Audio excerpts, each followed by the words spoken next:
Moving Iron Podcast is proud to be part of the Global Ag Network. The network is going live soon, so check out globalagnetwork.com for more details and updates. Now on to the show. Moving iron in the 21st century. Hard-working people working hard for you and me. Moving iron time and time again. Through the years you'll find us here.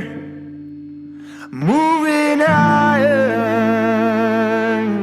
Hello and welcome to Moving Iron Podcast Market Rundown with Angie Setzer. Angie, how you doing this morning?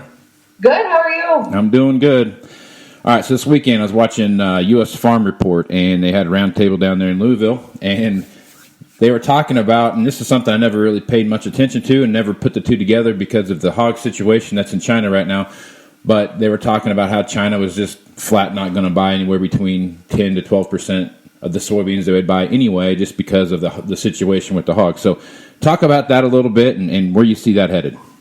It's obviously a concern. I mean, you can't talk about being bullish U.S. hogs because of pork exports to China and not recognize that the Chinese feeder, is going to have less mouths to feed. Now, obviously, how long is it going to take them to find a vaccine that works? How long is it going to take them to stop the spread of the disease? How long, will it take for them to get back to where they can rebuild population? Are going to be all of the things that influence what actual long-term soybean demand looks like. So it's easy right now to say, okay, if they don't have the hogs, if the hog population is wiped out, then obviously they're not going to be feeding soybean meal.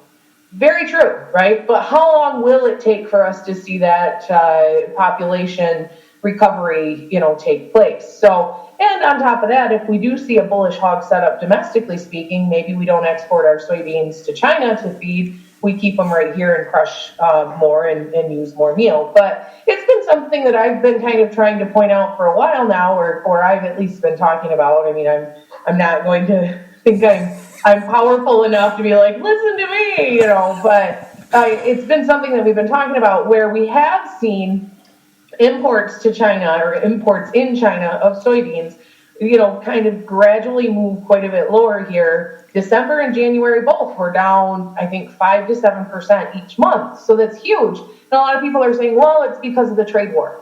Well, it's a rudimentary sort of solution, the trade wars happened, so China's not importing soybeans.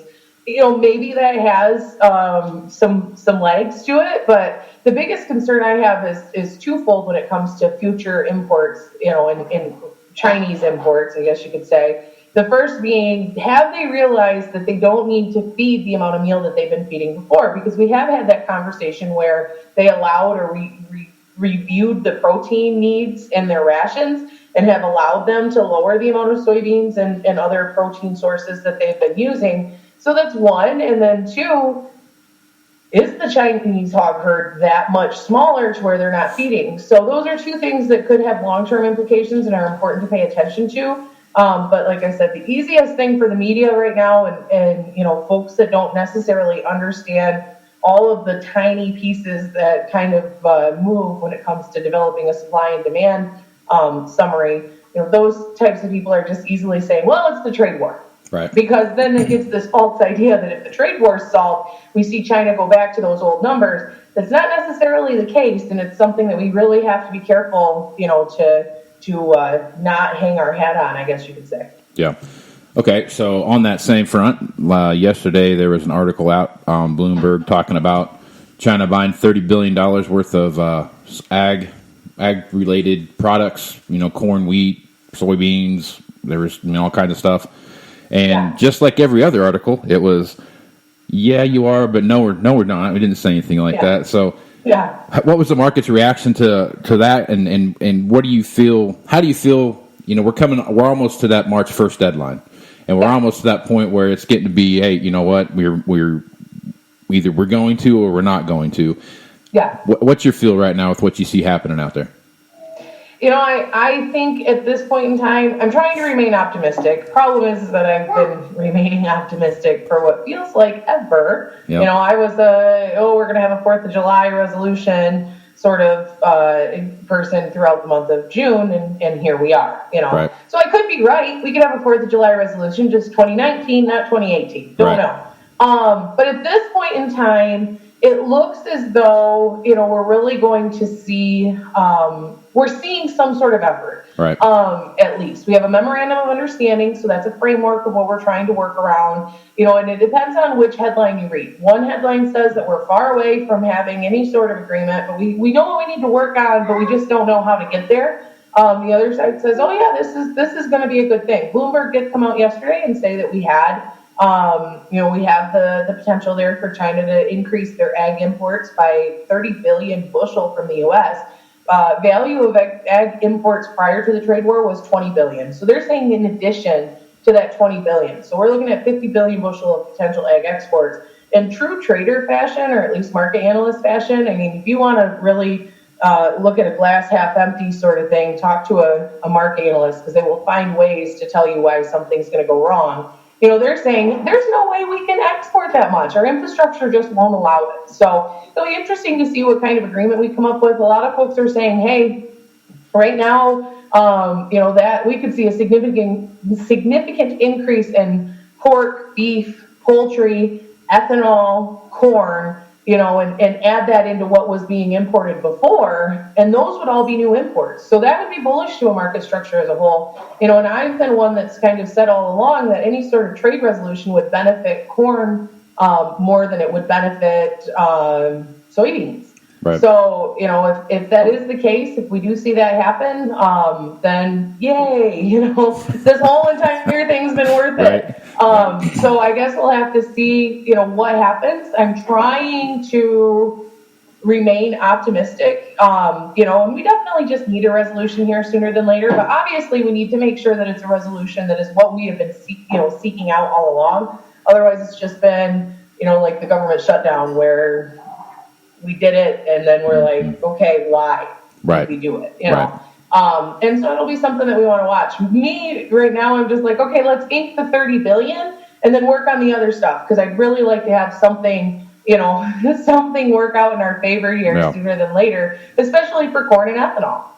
Yep. Yeah, definitely. So now we're having winter 3 months late, it feels like. So, I mean, we've got this weather pattern that's sinking in. Long-term forecasts show out to, all the way through March and into April. We could look at some very cold, very wet planting time frames. Yeah. Where do you think the market's got with building up a weather market selling or buying potential, and where do you see that starting to shape up? Right now, I don't think there's any risk premium in corn. I think everyone has this idea that we're going to see. The USDA came out yesterday and said 92 million acres of corn, which is slightly below what everyone had been anticipating. There had been talk of up to 94 million acres here at the end of last year. Based on what I'm hearing out there from farmers and agronomists and things like that, we needed, basically to be into spring now or in the next couple weeks in order to really have that opportunity to get the fall field work done that didn't get done. Every day that goes by that we remain in permanent winter is another day that we're not moving in hydrous, we're not doing field work, we're not doing all of these things that are required to put corn in the ground. Now, obviously, we can still plant corn, and so that's the question. Do we see 92 million with a reduced yield number? Because I think the one thing that we've had in the reasonable springs here recently, at least in the springs where we've had a good amount of fall field work done and been prepared to put corn in the ground, we're able to pour the money on. We have time as our friend, all of these things to really kind of maximize that yield potential.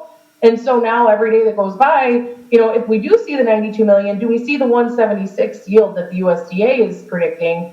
And so I don't think corn has the risk premium in place that it should. Now, some will argue that soybean risk premium is too high, that, we're $1 or $2 higher than where we should be. I have been in that camp for quite some time. I'm not going to lie. And I'm not trying to flip-flop, the old John Kerry thing. Remember when they held flip-flops up at his, a press conference or whatever? I'm not trying to do that. But the thing is that the more time we spend in this, 890 to $9.65, $10 range, the more it tells me that maybe that's where the market feels comfortable right now with what we have. The world's a very different place than what it was in 2006, you know.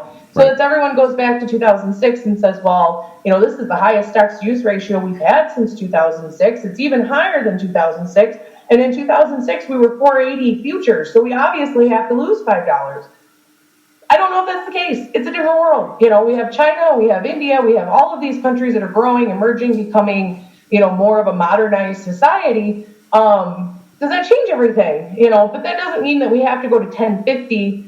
I'm just not necessarily in the mindset now that we have to go to 7, you know. Right. Now, obviously, if we see 89 million acres planted again and have a 50 bushel to the acre yield and don't resolve this trade issue or ASF spreads, or, I mean, that's the problem with making guesses right now, is you have 100 different things that could happen to result in 100 different, you know, endings, I guess you could say. Yeah. We'll see what's going on, but I don't think the risk premium for corn is where it needs to be. I think for soybeans right now, it probably is. Right. Also, you could have a zombie apocalypse between now and the end of planting season, and who knows where that's going to go, right? There's some days where I would rather have that. Take me out. Right on. All right, Angie. Well, if folks want to reach out to you and ask you questions or pick your brain about what's going on in the markets, how would they do that? You can find me on Twitter at Goddess of Grain, or you can email me asetzer@citizenselevator.com. All right. Well, Angie, take care of yourself. We'll talk to you again next week. Yep, have a good one. Well, that's going to do it for this edition of the Moving Iron Podcast. Remember, if you want to continue any of these conversations, you can hit me up on Facebook, Twitter, or Instagram at Moving Iron LLC. You can also send me an email at movingironpodcast@movingironpodcast.com. You can also visit the Moving Iron Podcast YouTube channel. Here you can find Morning Market Roundup with Chip Nellinger and Angie Setzer. Also, Tax Moves with Glenn Birnbaum. Moving Iron Podcast is proud to be part of the Global Ag Network. The network is going live soon, so check out globalagnetwork.com for more details and updates. You'll be able to hear Dryline Farmer Podcast, Girls Talk Ag, the Topsoil Podcast, Ag News Daily, Working Cows, Heifer Please, Throwback Iron, and Ask Agnes. Please visit movingironllc.com. Here you can find information, details, and updates for the 2019 Moving Iron Summit in Nashville, Tennessee. If you'd like to support the podcast, you can leave a review and subscribe at your favorite podcasting platform. And you can find this podcast on iTunes, Google Play, Stitcher Radio, TuneIn Radio, and SoundCloud. So until next time, let's go move some iron. This is Casey Seymour. Out. Moving iron in the 21st century. Hard-working people working hard for you and me. Moving iron time and time again. Through the years you'll find us here. Moving iron.